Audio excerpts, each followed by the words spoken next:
ప్రియమైన సహోదరి సహోదరులకు ప్రభు పేడ వందనాలు శుభములు తెలియజేస్తున్నాను. మీరందరూ బాగున్నారా? మీ అందరి గురించి ప్రార్థన చేస్తూ వస్తున్నాము. మీరు ఎవరైనా కొత్తగా ఛానల్ చూస్తున్నట్లయితే దయచేసి సబ్స్క్రైబ్ చేసుకోండి. అదేవిధంగా ఇతరులకు కూడా తెలియజేయండి. ఈరోజు మనం దేవుని వాక్యం నుంచి మనం చూసుకున్నట్లయితే స్తుతిలో ఉన్న శక్తి దేనికి లేదు.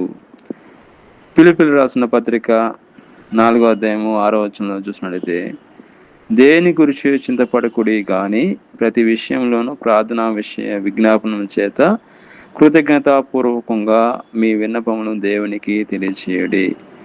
కాబట్టి మనం చూసినట్లయితే స్తుతిలో ఉన్న శక్తి దేనికి లేదండి. అవును, కరెక్టే. మనం చూసినట్లయితే స్తుతిలో ఉన్న శక్తి దేనికి లేదండి. మనం ఎప్పుడైతే మనము కష్టాల్లో, శ్రమల్లో, ఇబ్బందులు ఉన్నప్పుడు మనం ఎప్పుడైతే దేవుణ్ణి స్తుతిస్తామో మన స్థితిని మార్చే దేవుడండి.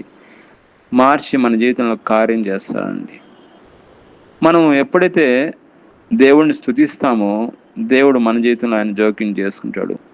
కాబట్టి స్తుతిలో ఉన్న శక్తి దేనికి లేదండి.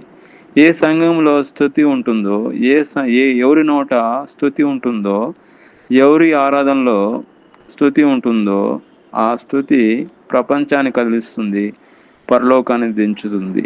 కాబట్టి మనం ఎప్పుడైతే మనం స్తుతిస్తామో దేవుడు మన జీవితంలో ఆయన గొప్ప కార్యం చేస్తాడు. అదేవిధంగా స్తుతితో అపవాదిని నిశ్చయంగా పోరాడవచ్చు.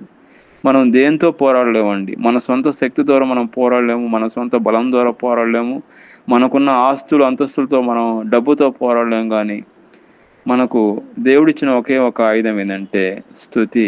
మనం ఎప్పుడైతే దేవుని స్తుతిస్తామో, దేవుని గణపరుస్తామో, స్తుతి ద్వారా అపవాదిని నిశ్చయంగా పోరాడవచ్చు. దేవుని స్తుతించడం ద్వారా మన జీవితంలో ఆయన గొప్ప కార్యాలు చేస్తాడు. మోషే కూడా ఉదాహరణ చూసినట్లయితే మోషే కూడా ఎప్పుడైతే చేతులు ఎత్తినప్పుడు ఆయన గొప్ప విజయం పొందుకున్నట్లు మనం చూస్తాము. అదేవిధంగా మార్క్స్ వార్త 8వ అధ్యాయము 6వ వచనం చూసినట్లయితే, యేసుక్రీస్తు ప్రభు ఎప్పుడు ఎక్కడికి వెళ్ళినా కానీ ఆయన వెంట జనసమూహములు వెంట వచ్చేవాళ్ళండి. అక్కడ భోజనం విషయంలో ఒకసారి ఒక దేవుడు అద్భుతం చేసినట్టు మనం చూస్తున్నాము. 8వ అధ్యాయము 6వ వచనం మార్క్స్ వార్త. అప్పుడు ఆయన నేల మీద కూర్చోండని జనులకు ఆజ్ఞాపించి ఆ 7 రొట్టెలు పట్టుకొని కృతజ్ఞతాస్తుతులు చెల్లించి విరిచి వడ్డించుటకై తన శిష్యులకు వారి జనసమూహములకు వడ్డించిరి.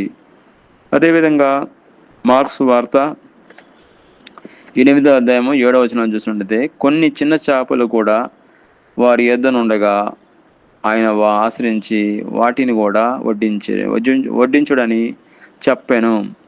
8వ వచనం చూసినట్లయితే, వారు భోజనం చేసిన తృప్తి పొందిన మీదట మిగిలిన ముక్కలు 7 గంపలు నిండి ఎత్తిరి. 9వ వచనం చూసినట్లయితే, భోజనం చేసిన వారు ఇంచుమించు 4,000 మంది. చూడండి, ఇక్కడ కృతజ్ఞతాస్తుతులు చెల్లించడం ద్వారా యేసు ప్రభు ఇక్కడ 4,000 మంది భోజనం చేసినట్టు మనం చూస్తున్నాము. స్తుతిలో గొప్ప శక్తి ఉందండి. స్తుతి ద్వారా అపవాదిని నిశ్చయంగా మనం పోరాడవచ్చు. స్తుతి ద్వారా గొప్ప ఆశీర్వాదాలు మనం పొందుకోవచ్చు. స్తుతి ద్వారా ఎన్నో దీవెనలు మనం పొందుకోవచ్చు. అదేవిధంగా మనం చూసినట్లయితే దేవుడు ఎన్నో గొప్ప కార్యాలు చేసినట్లు కూడా మనం చూస్తున్నాం స్తుతి ద్వారా. ఫిలిప్పీయులు రాసిన పత్రిక 4వ అధ్యాయం 6వ వచనం చూసినట్లయితే, దేని గురించి చింతపడాల్సిన అవసరం లేదండి. ఎందుకంటే దేవుడు మనతో ఉన్నాడు. కాబట్టి మనం ఎప్పుడు కూడా ప్రార్థన చేస్తే దేవుడు తప్పకుండా మన ప్రార్థనకు జవాబిస్తాడండి. మనము ఈ విధంగా చేయడం 1 తెస్సలోనికీయులకు రాసిన పత్రిక 5వ అధ్యాయం 17వ వచనంలో, ప్రతి విషయం నందును కృతజ్ఞతాస్తుతులు చెల్లించుడి, ఇలాగ చేయుట యేసుక్రీస్తు నందు మీ విషయంలో దేవుని చిత్తము. మనం దేవుని స్తుతించడం అనేది అది దేవుని యొక్క చిత్తము, అది మంచిది కూడా. మనం చూసుకుంటే మనం ఎల్లప్పుడూ కూడా దేవుణ్ణి స్తుతించాలి.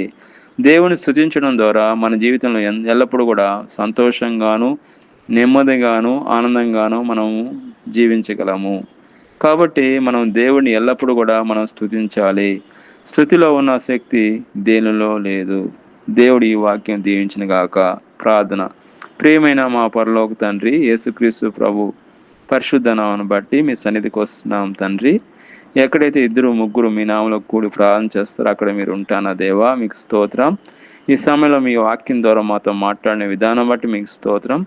మీ వాక్యం ద్వారా మా జీవితంలో నీరు కట్టి ఫలింప చేయమని, ప్రతి ఒక్కరిని సృజించేవారుగా చేయమని ప్రభువైన యేసుక్రీస్తునామములో ప్రార్థన చేస్తున్నాం తండ్రి. ఆమేన్.